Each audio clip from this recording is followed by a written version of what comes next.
Bonjour à tous, cette fois j'espère que le son sera efficace. Voilà mon dernier volume qui s'intitule Fugaces évocations des jardins Wilson et du parc Saint-Jean de Montluçon à travers quelques souvenirs familiaux.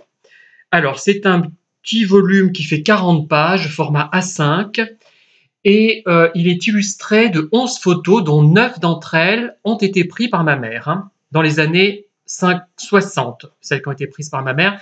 Il y a 2 photos, je me demande de quand elles datent, peut-être des années 50, mais probablement des années 60. Enfin, il y en a 11 en tout.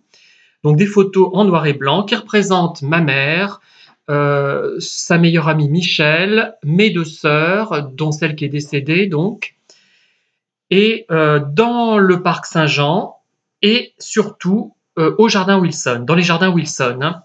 Alors, ce livre ne concernera pas les personnes qui voudraient quelque chose de vraiment historique au sens strict du terme, les personnes qui croient que l'histoire est faite par les gens importants, les gens haut placés et connus, ne trouveront aucun intérêt à ce livre, donc qu'elles ne le lisent pas.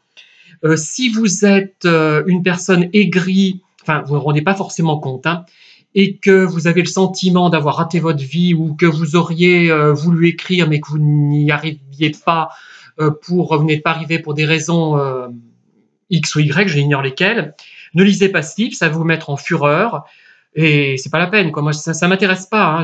J'ai envie de trouver des lecteurs qui sont potentiellement réceptifs à ce que j'écris.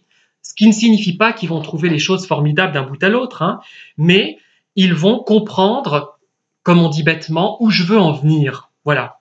Et là, c'est une manière de relater quelques petits souvenirs familiaux, sans prétention, mais ce sont des choses quand même qui ont existé et qui font partie du temps.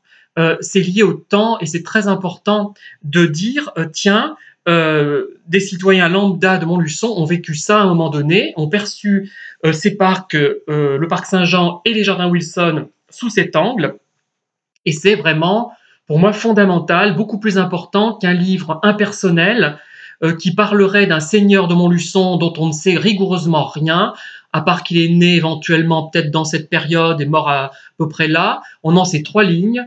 Et c'est vrai que c'est important aussi, hein, de connaître un petit peu cette histoire, elle a de l'importance aussi. Mais moi, ça ne m'intéresse pas beaucoup, hein, puisque je n'en tire rien, j'en retire rien finalement. Donc c'est juste important comme repère, comme jalon, ce genre de choses. Et par la suite, peut-être qu'on va découvrir d'autres éléments, hein, qui conforteront ces biographies. Mais je ne sais pas si vous voyez à quoi je fais allusion. Sur des panonceaux, parfois près des sites, on vous apprend que le seigneur de machin chose a pris d'assaut la ville à telle époque, qu'il était contrecarré par le seigneur de machin truc.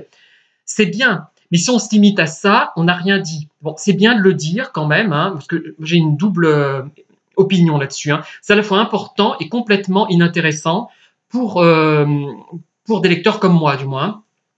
Et moi, je préfère connaître des destins individuels de gens qui n'ont pas forcément une importance politique primordiale, ni au niveau de leur ville, ni au niveau de la France entière, mais qui témoignent quand même d'événements, d'instants, et ces instants finissent par paraître nimbés d'une certaine poésie, et ces instants nous permettent de nous interroger sur le temps qui passe et sur notre vie finalement.